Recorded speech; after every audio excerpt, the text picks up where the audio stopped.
कुठलाच diet plan successful होऊ शकत नाही. कारण काय, डाएट प्लॅनला पैसे लागतात, डॉक्टर लागतो, मशीन लागते. आता मशीन बरेच लोक आमचे ऑफिसर लोक असतात, ते आम्हाला वेळच नाही करायला. आम्ही काय केलं, आम्ही मग ट्रेडमिल आणलं घरी. ट्रेडमिल आणतात ते, आणि ट्रेडमिल आणलं आणि मग नंतर पुढचे 10 दिवस पार्ट्या करतात सगळ्यांना बोलव. बघा आम्ही किती हेल्थ कॉन्शियस. त्याच्या घरी पुढच्या महिन्यात तुम्ही जा, त्या ट्रेडमिलवर कपडे वळत घातलेले असतात. ट्रेडमिलचा कायमचा वापर कपडे वळत घालणे हाच असतो, दाखवायला फक्त आम्ही हेल्थ कॉन्शियस. म्हणजे मशीन किंवा पावडर घ्यायच्या. आणि एवढं सगळं करून सुद्धा डाएट मध्ये काय असतं, हे खायचं नाही, ते खायचं नाही, पिझ्झा खाऊ नका, पावडा खाऊ नका, सगळे रेस्ट्रिक्शन असतात. माणसं सुरुवातीला करतात, 2 महिने 4 महिने 5 महिने करतात, तेव्हा ते मरता क्या न करतात असं म्हटलेलं. ज्याला वजनच कमी करायचं घाई झाली तो करतो सगळं. पण प्रॉब्लेम काय होतो, घरामध्ये सगळे लोक जमा होतात. आजकाल ते झोमॅटो स्विगी काय काय मधून ऑर्डर करतात, पिझ्झा मागवतात. सगळे डायनिंग टेबल बसून पिझ्झा आपले एक एक ते पीस करून, हा बिचारा डायटिंग वाला कोपऱ्यात बसलेला असतो. ते भारी, ते म्हणतात हे डायटिंग करतो, ह्याला द्यायचं नाही म्हणतात. ह्याने ऑलरेडी 25,000 खर्च केलेले असतात, हा पण गिल्टी फिलिंग मध्ये असतो. तो म्हणतो ठीक आहे बा, मी ताक पितो. आता ते लोक खातात, आणि हा काय करतो, रात्री 12 वाजता सगळे झोपलेले बघून स्वयंपाकघरात जाऊन फ्रीजचं दार उघडतो, जे दिसतं ते बका बका खाऊन घेतो. ते मन मारू शकत नाही, त्याला पिझ्झा खायची इच्छा आहे, पण त्याला तुम्ही किती दिवस बंद करा. म्हणून कुठलाच डाएट प्लॅन सक्सेसफुल होत नाही.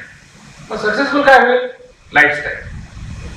मग लाईफस्टाईलचं वैशिष्ट्य काय, फुकट पाहिजे, डॉक्टर नको, एक्सपर्ट नको, मशीन नको, पावडर नको, आणि आयुष्यभर आनंदाने करता आलं पाहिजे. म्हणजे काय, आता मला कुठे प्रसाद दिला, आता गणपतीची आरती केली आहे मी आणि माने साहेब, आम्हाला त्यांनी काहीतरी पेढा द्यायचा प्रयत्न केला. आम्ही म्हटलं आता ना आम्हाला जेवताना द्या. म्हणजे आता आम्ही अर्धा खाण्यापेक्षा आम्ही एक खाऊ ना जेवताना, पण आम्हाला जेवताना द्या. म्हणजे काय, आम्हाला मन मारायचं कारण नाही, आम्हाला माहिती पेढा मिळणारच आहे, मिळणार नाही काय तर संपवून टाकले असते काय बरोबर.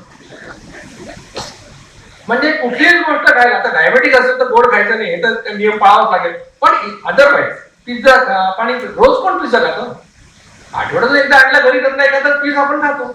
आणि आपल्या 50च्या पुढच्या लोकांना तर ते आवडत सुद्धा, मॅगी आवडत नाही, पास्ता आवडत नाही, हे सगळे लहान मुलांना आवडतं, कारण त्यांना आपण सवय लावली.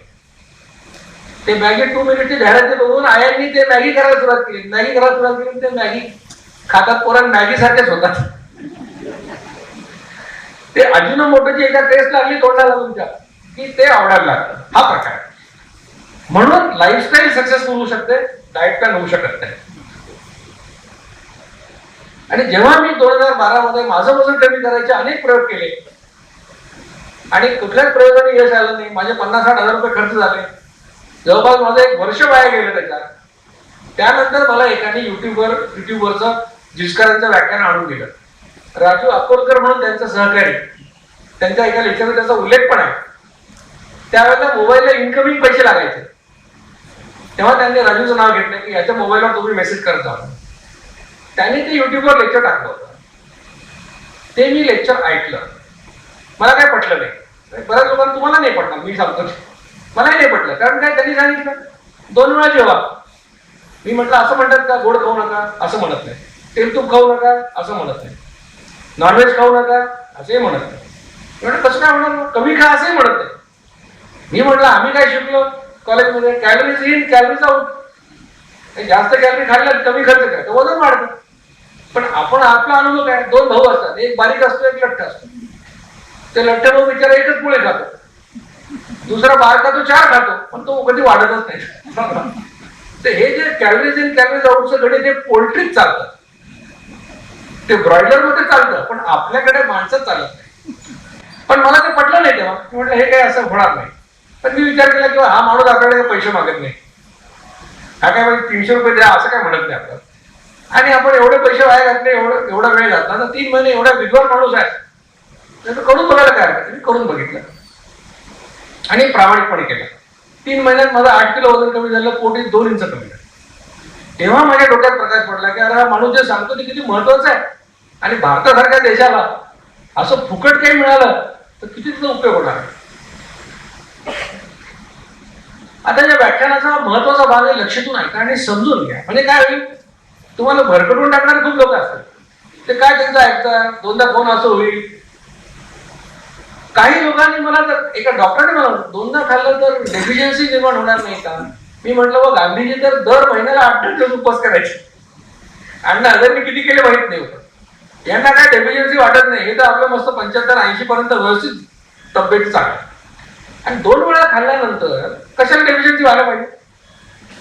तर आता हा सिद्धांत लक्षात घ्या. सिद्धांत असा आहे की तुमच्या शरीरामध्ये इन्शुलिन नावाचा हार्मोन आहे, त्याचं प्रमाण वाढलं की तुम्ही लठ्ठ होणार, तुम्हाला इन्शुलिन रेझिस्टन्स येणार आणि मग टाईप 2 डायबिटीस होणार, असा सिद्धांत आहे. इन्शुलिन काय? इन्शुलिन एक संप्रेरक आहे, इंग्रजी त्याला हार्मोन असं म्हणतात. आणि तुमच्या शरीरामध्ये पोटात डाव्या बाजूला एक ग्रंथी आहे, ज्याला मराठीत स्वादुपिंड आणि इंग्रजीत पॅन्क्रियास असं म्हणतात. त्याच्यातून इन्शुलिन निर्माण होते. आता हे इन्शुलिन तुमच्या शरीरामध्ये निर्माण होण्याचे 2 मार्ग आहेत, 2 प्रकारे तयार होतात. एकाला आम्ही म्हणतो बेसलाईन सिक्रेशन किंवा पायाभूत स्त्राव. म्हणजे काय की 24 तास तुमच्या पॅन्क्रियास मधून थोडं थोडं थोडं इन्शुलिन स्त्रवत राहतं, निर्माण होत राहतं. 24 तास. किती तयार होतं? तर 24 तासामध्ये 18 ते 32 युनिट एवढं तयार होतं. म्हणजे साधं उदाहरण, आपल्याकडे माठ असतं, उन्हाळ्यामध्ये पण माठ आणतो, त्या माठामध्ये जसं पाणी झिरपत राहतं 24 तास, तसंच पॅन्क्रियास मधून ते इन्शुलिन झिरपत राहतं. याचं वैशिष्ट्य असं आहे की हे थांबवणं तुमच्या हातात नाही, इनव्हॉलंटरी. जसं हृदयाची गती बंद करणं आपल्या हातात नाही, तसंच हे इन्शुलिन सिक्रेशन होत राहतं, जिवंत राहण्याकरता आवश्यक आहे. इन्शुलिन निर्माण होण्याचा दुसरा मार्ग असा आहे की तुम्ही काही खाल्लं की इन्शुलिन तयार, काही खा इन्शुलिन तयार होतं. आता अपेक्षा अशी आहे की जेवढं इन्शुलिन तुम्हाला दिवसभरात लागतं त्याच्या 50% तुम्ही बेसलाईन पद्धतीने मिळवावं, 50% तुम्ही खाण्यामुळे तयार करावं. म्हणजे 18 ते 32 युनिट बेसलाईन, तर 18 ते 32 युनिट खाण्यामुळे तयार करावं, अशी अपेक्षा. आता जे इन्शुलिन तुम्ही खाण्यामुळे तयार करता त्याची 3 वैशिष्ट्ये आहेत. पहिलं वैशिष्ट्य असं की जेव्हा तुम्ही खाता तेव्हा एका विशिष्ट प्रमाणात इन्शुलिन निर्माण करता. मग साध्या भाषेत मी सांगतो की तुमचं इन्शुलिन निर्माण करण्याचं एक माप आहे. हे प्रत्येकाचं वेगवेगळं आहे. कोणाचं 2 युनिटचं आहे, कोणाचं 5 आहे, कोणाचं 10 आहे, कोणाचं 20 आहे. म्हणजे काय, मी 4 लोकांना बोलवलं आणि 100 ग्रॅमचं सफरचंद प्रत्येकाला खायला दिलं, तर ज्याचं माप 5 युनिटचं आहे तो 5 युनिट तयार करेल, ज्याचं 20 आहे तो 20 करेल. हे प्रत्येकाचं वेगवेगळं आहे. याचं दुसरं वैशिष्ट्य असं आहे की जो माणूस एक सफरचंद खाल्ल्यावर 5 युनिट तयार करतो, तो 2 सफरचंद खाल्ले तरी जवळपास 5च युनिट तयार करतो. म्हणजे एका सफरचंदाला 5, 2ला 10, 3ला 15 असं होत नाही. हे कमी खायला जास्त खा, इन्शुलिन जवळपास तेवढंच निर्माण होतं. आणि तिसरं वैशिष्ट्य असं आहे की तुमचं इन्शुलिनचं माप रिकामं झालं की ते भरायला 55 मिनिटं लागतात. व्यवहारात त्याचा अर्थ काय की तुम्ही जेवायला बसले, 55 मिनिटात जेवण संपवलं तर इन्शुलिनचं माप एकदा रिकामं होतं. 55च्या पुढे गेला तर ते माप पुन्हा एकदा रिकामं होतं. म्हणून लाईफस्टाईल मध्ये सांगितलं की 55 मिनिटात जेवण संपवा. त्याचं कारण ते की इन्शुलिनचं माप एकदाच पडावं अशी अपेक्षा. इथपर्यंत सगळे लोक माझ्यावर आले. इन्शुलिन निर्माण कसं होतं? 2 प्रकारे, बेसलाईन आणि खाण्यामुळे. बेसलाईनला तुम्ही काही करू शकत नाही, 18 ते 32 युनिट ते येणार. खाण्यामुळे जे निर्माण करतात त्याची 3 वैशिष्ट्य. प्रत्येक वेळेला खाल्लं की एक माप इन्शुलिन टाकणार, कमी खा जास्त खा तेवढंच टाकणार, आणि एकदा टाकलं की पुन्हा 55 मिनिटं टाकणार. इथपर्यंत सगळे लोक आले. आता इन्शुलिनचं काम काय ते बघा. लक्षात घ्या की आपलं शरीर हे कोट्यावधी पेशींचं बनलेलं आहे. त्यांना प्रत्येक पेशीला जिवंत राहायला ऊर्जा लागते, एनर्जी लागते. आता एनर्जी कुठून मिळते? आपण जे अन्न खातो त्या अन्नाचं पचन झाल्यानंतर जे एंड प्रोडक्ट रक्तामध्ये येतात त्याचा वापर केल्यानंतर आपल्याला ऊर्जा मिळते. आणि इन्शुलिनचं काम काय? कारण ते खाल्ल्यानंतर निर्माण होतं. त्याचं कारण असं की अन्न पचन झाल्यानंतर जे एंड प्रोडक्ट रक्तामध्ये येतात त्याचा वापर करणे इन्शुलिनचं काम आहे. आता तुम्ही जेवायला बसले घरी तर 5-7 पदार्थ खाता. तुम्ही लग्नामध्ये गेलात तर तिथे 30-40 पदार्थ असतात. कधी तुम्ही एवढंसं खाता, कधी जास्त खाता. कमी खायला जास्त खा, 1 पदार्थ खा का 100 पदार्थ खा. त्या सगळ्या पदार्थांमध्ये 3च इन्ग्रेडियंट असतात, 3च अन्न घटक असतात. एक असतं कर्बोदक म्हणजे कार्बोहायड्रेट, दुसरं असतं मेद पदार्थ किंवा फॅट्स, तिसरं असतं प्रोटीन्स किंवा प्रथिन. ते कुठलेही पदार्थ घ्या. गहू घेतले त्याच्यामध्ये 80% कार्बोहायड्रेट, 10% प्रोटीन. तांदूळ घेतले असंच. डाळ घेतली 70% कार्बोहायड्रेट, 10% प्रोटीन. शेंगदाणा घेतला 45% फॅट, 25% प्रोटीन, बाकीचं कार्बोहायड्रेट. असं प्रत्येक पदार्थात तुम्हाला बघितलं तर या 3 मध्ये ते डिवाइड झालेलं आहे.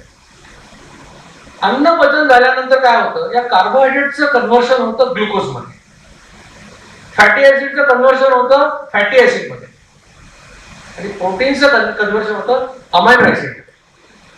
म्हणजे तुम्ही काही खा किती खा, एक पदार्थ खा तर 100 पदार्थ खा, तुमच्या रक्तामध्ये अन्न पचन झाल्यानंतर 3च इन्ग्रेडियंट येतात end product, glucose, fatty acid आणि अमायनो ऍसिड. आता तुमचं शरीर कोट्यावधी पेशींचं बनलेलं आहे, त्यांना काम करायला ऊर्जा लागते. आता या सगळ्या पेशींची जर ऊर्जेची गरज आपण एकत्र केली तर ती आपली दैनंदिन गरज होते, कारण आपण पेशी म्हणजे आपण सगळ्या पेशी एकत्र केल्या की आपण तयार होतो. तर सरासरी तुम्हाला दिवसाला 2000 कॅलरीज ऊर्जा लागते सरासरी. आता तुमचं वजन जास्त असेल, तुम्ही अंग मेहनतीचं काम करत असाल तर तुम्हाला जास्त ऊर्जा लागते, पण एक सरासरी पकडू आपण 2000 कॅलरीज लागते. आता शरीर ऊर्जा कुठून मिळवतं, शरीराकडे जाळण्यासाठी 2 इंधन आहेत. जर तुमच्या गाड्या आता डिझेल, पेट्रोल किंवा सीएनजी वर चालतात, 2 इंधन अवेलेबल. एक आहे ग्लुकोज, 1 ग्रॅम ग्लुकोज जाळलं तर तुम्हाला 4 कॅलरी ऊर्जा मिळते. पण जर दुसरं इंधन जे फॅटी ऍसिड म्हणजे चरबी, ते 1 ग्रॅम जाळलं तर तुम्हाला 9 कॅलरी ऊर्जा मिळते. म्हणजे काय, ग्लुकोजच्या तुलनेत चरबी जाळली तर 2.25 पट ऊर्जा मिळते. पण तुम्ही जर पेशी असाल तर तुम्हाला काय जाळायला आवडेल, ग्लुकोज जाळायला आवडेल का फॅटी ऍसिड? फॅटी ऍसिड जाळायला आवडेल आणि जास्त ऊर्जा मिळते. तसं शरीराच्या सगळ्या पेशींना फॅटी ऍसिड जाळायला आवडतं. याला अपवाद फक्त मेंदूच्या पेशींचा आहे, त्यांना मात्र फॅटी ऍसिड आवडत नाही, त्यांना ग्लुकोजच आवडतं. म्हणून रक्तामधलं जवळपास 70-80% ग्लुकोज मेंदू वापरतो. मग आता तुम्ही असा विचार कराल की आता मी अन्न खाल्लं, अन्नाचं पचन झालं, तर रक्तामध्ये काय ग्लुकोज पण आहे, फॅटी ऍसिड पण आहे, आणि हे रक्त सगळ्या शरीरात फिरणार आहे, प्रत्येक पेशीपर्यंत ते जातं. आता काय व्हायला पाहिजे, रक्तातलं ग्लुकोज पेशीत गेलं पाहिजे आणि पेशीने वापरलं पाहिजे असं तुम्हाला वाटेल. पण ते एवढं साधं सोपं नाही आहे, कारण त्या प्रत्येक पेशीवर एक कुलूप लावलेला आहे, ज्याला आम्ही तांत्रिक भाषेमध्ये इन्शुलिन रिसेप्टर असं म्हणतो. त्याचा अर्थ काय व्यवहारात, तुमच्या रक्तात किती ग्लुकोज असतो, जोपर्यंत हे पेशीवरचं कुलूप उघडलं जात नाही तोपर्यंत ग्लुकोज पेशीत जाऊ शकत नाही. मग इन्शुलिनचं पहिलं काम लक्षात घ्या, ते असं की ही रिसेप्टरची कुलपं उघडायची आणि ग्लुकोजला पेशीमध्ये पोचवायचं, हे पहिलं काम. मग आता इन्शुलिनने काम केलं, कुलपं उघडले, ग्लुकोज पेशीत गेलं, पेशीने वापरलं, त्यांचं काम झालं.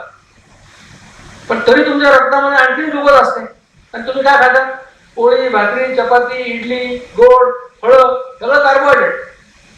भारतीयांच्या जेवणामध्ये 80% जवळपास कार्बोहायड्रेट असतं. आपण वरण खातो कसं, वाटीवर वरण, तळाची डाळ, वर सगळं पाणी. काय प्रोटीन मिळणार, प्रोटीन नाही, फॅट नाही, फक्त कार्बोहायड्रेट. मग अन्न पचन झाल्यानंतर रक्तामध्ये ग्लुकोजचा महापूर आलेला असतो. आता इन्शुलिननी कुलपं उघडली, ग्लुकोजला सेलमध्ये पोहोचवलं, त्यांचं काम झालं, पण अजून ग्लुकोज शिल्लक आहे, त्याचं काय करायचं. मग या जास्तीच्या ग्लुकोजचं रूपांतर इन्शुलिनमुळे ग्लायकोजेन नावाच्या पदार्थामध्ये होतं आणि तो तुमच्या यकृतामध्ये आणि स्नायूंमध्ये साठवला जातो. ग्लायकोजेन म्हणजे काय की ग्लुकोजचे मॉलिक्युल्स एकत्र येऊन ग्लायकोजेन तयार होतं. बरं, आता हे तुमच्या यकृतामध्ये साठवायचं आहे म्हणून ते काय 10-12 किलो साठवता येत नाही. प्रौढ व्यक्तीच्या शरीरामध्ये जास्तीत जास्त 100 ग्रॅम यकृतात आणि स्नायूंमध्ये 400 ग्रॅम साठवता येते. आता याचा उपयोग काय असतो, तुम्ही 9ला जेवण केलं समजा आणि तुम्हाला संध्याकाळी 5ला जेवायचं असतं, पण कामात अडकले, जेवायलाच नाही मिळालं, 5 वाजले, 6, 7, 8, 9, 10, 11 वाजले, खायलाच नाही मिळालं. आता तुम्ही खात नाही पण मेंदूचं काम करणार, हृदय काम करणार, त्यांना काय सुट्टी नाहीये. अशा वेळेला शरीर तुमच्या यकृतातलं 100 ग्रॅम ग्लायकोजन बाहेर काढतं, त्याला ब्रेकडाऊन करून 400 कॅलरी ऊर्जा तुम्हाला देते. म्हणजे निसर्गाने आडीनडीला मदत म्हणून ही व्यवस्था केलेली आहे. आता स्नायूंमधलं जे ग्लायकोजन आहे ते त्या स्नायूपुरतच वापरता येतं, ते तुम्हाला सगळीकडे वापरता येत नाही. सगळीकडे वापरता येणार फक्त यकृतातलं 100 ग्रॅम. मग 2 कामं लक्षात आली तुम्हाला इन्शुलिनची. पहिलं म्हणजे इन्शुलिनची रिसेप्टरची कुलपं उघडायची, ग्लुकोजला पेशीत पोहोचवायचं. दुसरं जास्तीच्या ग्लुकोजचं रूपांतर ग्लायकोजन मध्ये करायचं आणि साठवायचं. आता तिसरं काम लक्ष देऊन ऐका, ही 2 कामं झाल्यानंतर जर रक्तात आणखी ग्लुकोज शिल्लक असेल, जी असते, त्या जास्तीच्या ग्लुकोजचं रूपांतर इन्शुलिनमुळे फॅटी ऍसिड मध्ये होतं आणि ते चरबीच्या रूपात साठवलं जातं. आता लोकांच्या डोक्यात प्रकाश पडला असेल, ते म्हणतात मी तेल खात नाही, तूप खात नाही, लोणी खात नाही, अंड्यातलं पिवळं फेकतो, तरी मी लठ्ठ कसा. तर लठ्ठ होण्यासाठी तुम्हाला तेल, तूप लोणी खायची गरज नाही, ते काम तुम्ही पोळी भाकरी भात खाऊन करू शकता. कारण त्या पोळीतलं भाकरीतलं भातातलं जे ग्लुकोज आहे त्याचं कन्व्हर्शन चरबीत केलं. कुणी केलं? इन्शुलिननी केलं. या सगळ्या स्टोरीतला विलन कोण आहे? इन्शुलिन आहे. मला इथपर्यंत सगळे लोक आले का की इन्शुलिनमुळे आपण लढतो. आता पुढचा मुद्दा की इन्शुलिन रेझिस्टन्स कसा आहे. सुरुवातीला तुम्हाला सांगितलं की माणसाच्या पेशी उपाशी राहण्यासाठी निर्माण झालेल्या आहेत. त्यांची अपेक्षा काय की खाल्ल्यानंतर इन्शुलिन निर्माण व्हावं, पण त्याचं काम झालं की 0 लेवलला जावं ही अपेक्षा आहे. आता गृहीत धरा की एखादा माणूस आहे जो खाल्ल्यानंतर 5-5 युनिट इन्शुलिन तयार करतो प्रत्येकाला खाल्लं. पण हा काय करतो पट्ट्या, हा दिवसभर खात बसतो. सकाळी उठल्यापासून झोपेपर्यंत तो खातच राहतो. म्हणजे काय, प्रत्येकाला खाल्लं की 5 युनिट ते पडतच राहतं. मग ते इन्शुलिन काही खालीच जात नाही, ते वरच राहत नाही. त्या पेशींना सवय नाही. त्यांच्या अपेक्षा खाल्ल्यावर यावं, काम झालं की जावं. त्यांना ते सहन होत नाही, मग ते विरोध करतात. मी साधं उदाहरण आहे की तुमच्या घरात पाहुणा आला राहिला आणि 4 दिवसासाठी येणार म्हणून सांगितलं. तुम्हाला आनंद होतो, पाहुणा आला बाहेर, त्याला सगळं सोलापूर दाखवलं, खाऊ पिऊ घातलं. पण हा पट्ट्या 4 महिने राहिला. त्यावेळेला तर काही करता येत नाही. आता आलेल्या माणसाला काय जा थोडीच सांगणार. पण हा जेव्हा घरी जातो पुन्हा 4 महिन्यांनी फोन करतो की भाऊ मी येणार आहे. ती म्हणता येऊ नको, मी दुसरीकडे जाणार. म्हणतात की नाही, याला म्हणतात रेझिस्टन्स. हा तुमचा पाहुण्याला रेझिस्टन्स आहे. तसा पेशी त्या इन्शुलिनला रेझिस्टन्स करतात. म्हणजे काय करतात, जसं आपल्याला न आवडणारा माणूस आला की आपण तोंड वळवतो आणि दुसरीकडे जातो. करतो की नाही की न आवडणाऱ्या माणसाला बघून आपण तोंड वळवतो. तसं या पेशी त्या इन्शुलिन पासून बचाव करण्यासाठी तोंड वळवतात, म्हणजे आकार बदलवतात. आणि आकार बदलला की या कुलपाचा आकार बदलतो, रिसेप्टरचा जो असतो तो आकार बदलतो. म्हणजे सोप्या भाषेत सांगायचं तर तुमच्या घरातल्या कुलपाला जर 2-4 वेळा हातोडा मारला तर काय होईल, त्याला पोचा पडतो. पोचा पडल्या किल्ली बसत नाही. मला काय होतं, या माणसाने काही खाल्लं की तो 5 युनिट इन्शुलिन तयार करणार, त्याच्या रक्तात ग्लुकोज येणार. पण आता इकडची कुलप बिघडलेली आहे, इन्शुलिन आता काम करू शकत नाही. मग ग्लुकोज पेशीत जात नाही, पेशींची उपासमार होते, मेंदूला मेसेज जातो खायला मिळत नाही. मग मेंदू म्हणतो ठीक आहे, आता याचं बहुतेक 5 युनिटनी काम होत नाही, याचं माप आता वाढवून द्यायला लागेल. मेंदू त्याचं 5चं 10 करतो. मग आता जास्त इन्शुलिन तयार करतो, पत्ता खाल्लं की 10 युनिट टाकायला लागतो. मग जास्त इन्शुलिनमुळे सुरुवातीचे 2-3 महिने धक्काबुक्की करून ग्लुकोज पेशीत जायला, पण पुन्हा आणखीन कुलप बिघडतात. पुन्हा मेंदू 10चं 15 करतो, 15चं 20 करतो, 20चं 25 करतो, 25चं 30 करतो.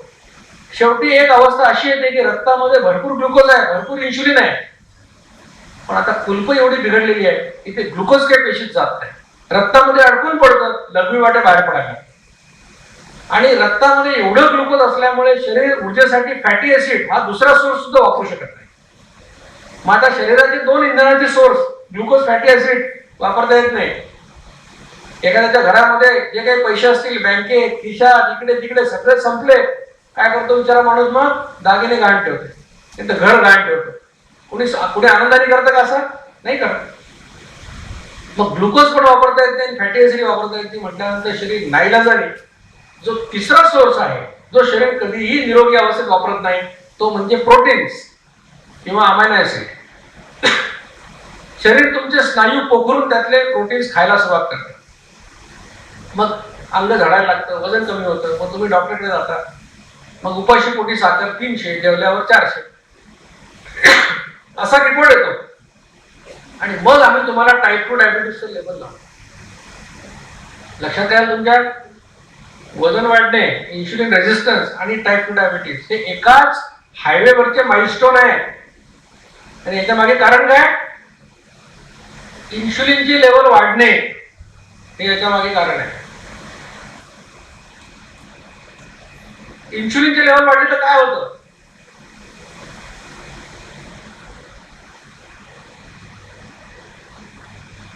याला तांत्रिक भाषेमध्ये हायपर इन्शुलिनेमिया असा शब्द आहे. आणि तुम्ही गुगलवर जाऊन शब्द टाकला हायपर इन्शुलिनेमिया, तुम्हाला हजारो रिसर्च पेपर वाचायला मिळतील. आणि एकही रिसर्च पेपर असं म्हणणार नाही की इन्शुलिन वाढणं आरोग्यासाठी चांगलं आहे, खराब आहे आरोग्यासाठी असंच म्हणतील. काय होईल? वजन वाढेल, ब्लड प्रेशर वाढेल, कोलेस्ट्रॉल वाढेल, हार्ट अटॅक येण्याची शक्यता वाढेल, इन्शुलिन रेझिस्टन्स निर्माण होईल आणि डायबिटीस होईल. कुठली चांगली गोष्ट घडणार नाही. मग तुमचे सगळे प्रश्न हे वाढलेल्या इन्शुलिनमुळे जर असतील तर काय करावं लागेल आपल्याला? आता सोल्युशन काय? लेवल कमी करा इन्शुलिनचे. अभ्यास नाही केला म्हणून नापास झाला, मग काय करायचं? अभ्यास करायचा. इतकं सोपं आहे. इन्शुलिनची लेवल वाढली की प्रॉब्लेम झाला, आता लेवल कमी करा. तुम्ही कुठल्याही मार्गाने इन्शुलिनची लेवल कमी केली समजा तर काय होईल माहिती आहे? पहिले रक्तातली ग्लुकोज शरीर वापरेल, तरी तुम्ही काही खाल्लं नाही, मग काय करेल शरीर? यकृतातलं ग्लायकोजन काढेल, ते ब्रेकडाऊन करून तुम्हाला ऊर्जा देईल, तरी तुम्ही काही खाल्लं नाही. रक्तातली साखर म्हणजे खिशातले पैसे, यकृतातलं ग्लायकोजन म्हणजे कपाटातले पैसे, दोन्ही संपले. मग जनता बँकेत जाल का एफडी तोडायला? काय शुगर सुईकडे जात नाही. म्हणजे ग्लुकोज आणि ग्लायकोजन संपल्याशिवाय तुमच्या चरबीला हात लागणार नाही. हे दोन संपलं की मग एफडी तोडून शरीर चरबी जायला सुरुवात करते. म्हणजे या जगामध्ये निसर्गाने तुम्हाला वजन कमी करण्याचा, चरबी जाळण्याचा, पोट कमी करण्याचा एकच नैसर्गिक मार्ग दिलेला आहे, तो म्हणजे इन्शुलिनचे लेवल कमी करा. आता इन्शुलिनचे लेवल कमी करायचे असेल तर काय करा? उद्यापासून कमी खाल की कमी वेळा खाल? कमी वेळा खाल. मग आता डाएट प्लॅन किंवा लाईफस्टाईल समजा किती सोपं आहे. कमी का नाही खायचं आणि कमी खाऊन जास्त खाऊन इन्शुलिन तेवढंच येणार आहे. तर कमी खाणं हे उत्तर नाहीये, कमी वेळा खाणं हे आपल्यासाठी उत्तर आहे. येस न्यूज मराठीच्या सर्व बातम्या मोबाईलवर मिळवण्यासाठी आजच YouTube वर येस न्यूज मराठीला सबस्क्राईब करा आणि बेल आयकॉन ऑन ठेवा.